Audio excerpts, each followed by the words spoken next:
Italians are super receptive to country music and Okay. folk music. Folk music maybe a little less just because it's so lyric based. Italian culture isn't really like, let's sit down and figure out what these people are singing about in a language that Yeah. I'm not even fluent in, you know.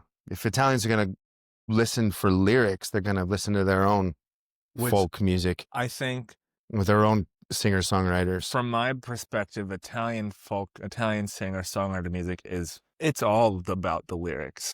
They really don't care about the music that much. Or even the So voice. the voice, the skill, it's all about the words. So Yeah, I mean they do care about the voice actually. It's like the voice and the words, the poetry behind it. yeah.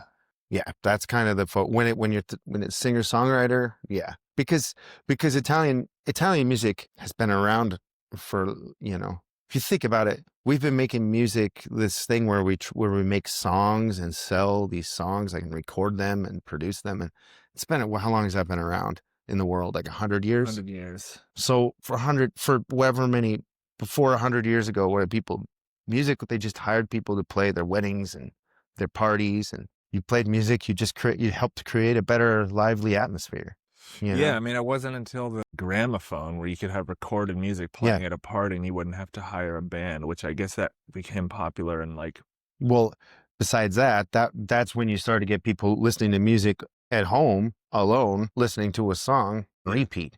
You didn't have that. Like 200 years ago.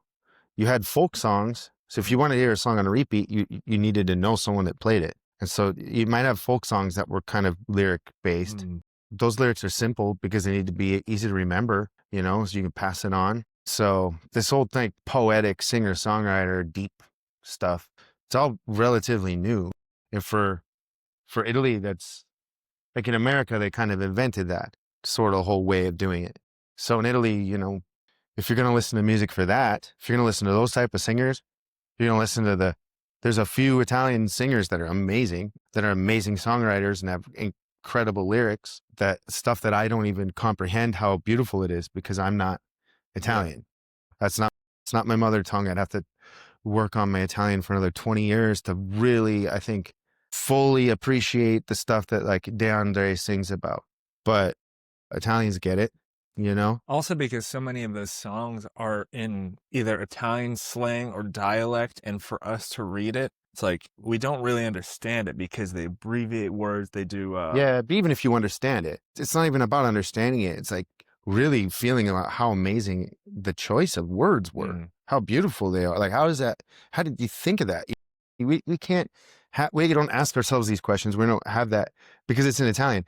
And it's the same thing with Italians. Listen to, you know, a singer-songwriter in English. It's not, even if they understand it, then they don't fully take it unless their English is really, really, really, really high level English, almost mother tongue level. they'll never appreciate when we say way down yonder on the Chattahoochee.